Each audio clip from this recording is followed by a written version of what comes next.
What is up, ladies and gentlemen? Welcome to Check It Out, the show where we talk about games, products, and services that we enjoy and hope that you will too. My name is Tommy Shelby. With me, as always, Shanae Howard. What's up?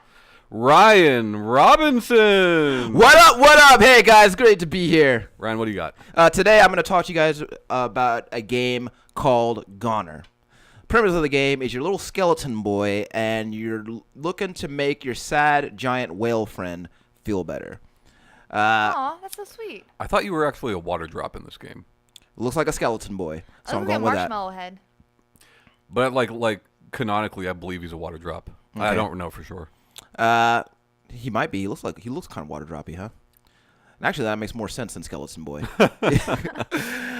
So basically, you're going through these procedurally generated levels using all sorts of different weapons, from machine gun-like things to shotgun-like things. You got to kill these red demon boys that are trying to get you and stop you from doing what you're trying to do. Oh, that's so many demon boys. That is a lot of demon boys. So the game doesn't have much in the way of explanation. It doesn't tell you what a lot of the items do, or what their purpose is. Like, you see that little that purple square thing that just disappeared from the screen. It took me a few years to figure out what that might be for. So far, I could tell that it's been used as some kind of currency in some way. But anyway, you go through each screen, trying to kill as many boys as you can, and getting some currency that they may or may not drop, and ultimately trying to find what will make your whale pal feel better. Every time you die, you have an opportunity to change your loadout, pick up a different weapon, a different power up, and a different head. I don't know what the different heads do yet.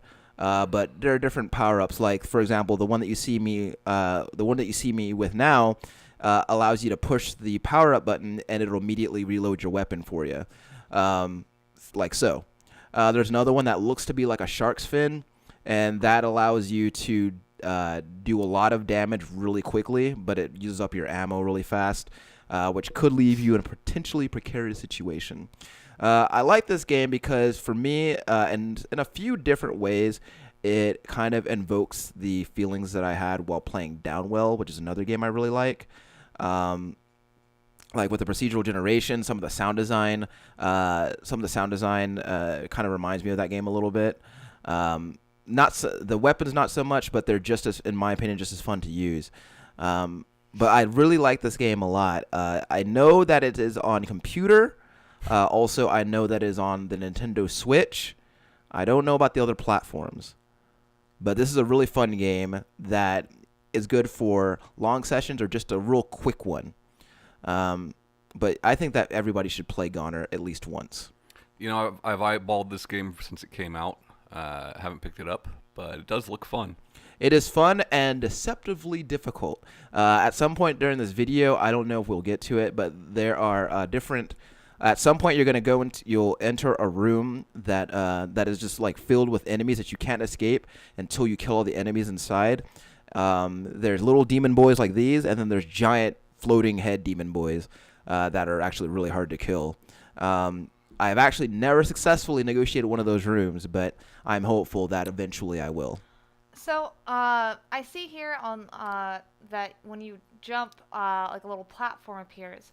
Are you making that appear, or does it naturally appear so you can, like, double jump? I'm basically doing a double jump, and I think that's just the animation that they chose for it.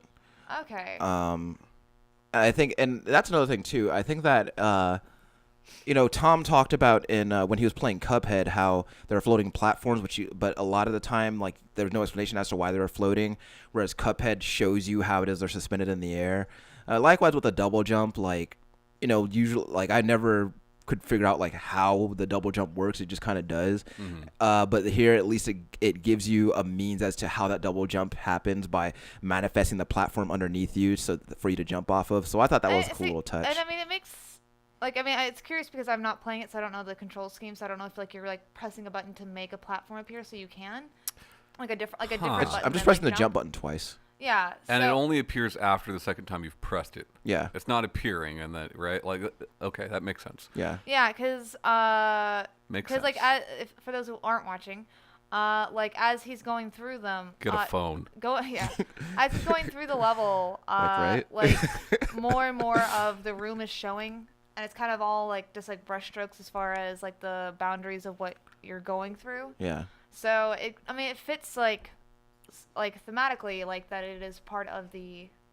I got a little shoppy here. Yeah, Yeah. I got a little shopkeeper.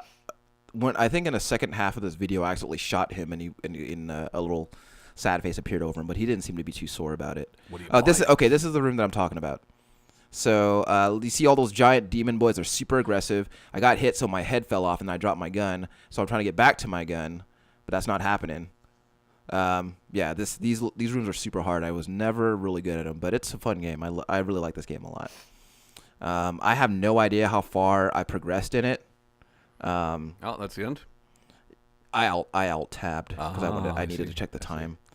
But I have no idea how far along I've gotten in the game. It doesn't really give you a clear indicator as to what your progress is. What happens when I visit death?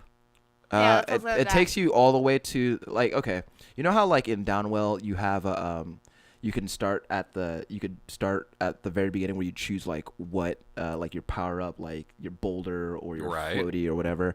It's basically the same thing. Like Visit Death allows me to go all the way to the start where I choose my loadout. Okay. Try again just like immediately drops me back in. Cool. But yeah, Gonner. It's I believe $15. Maybe on Steam. I'm pretty sure on the Switch it's like less than 10. I believe. Yeah. But it's made by Raw Fury, which you may also recognize from the title High Hell, which is also a really cool game. But yeah, check this out. Gonner. Buy it. Buy it. Bye. Bye.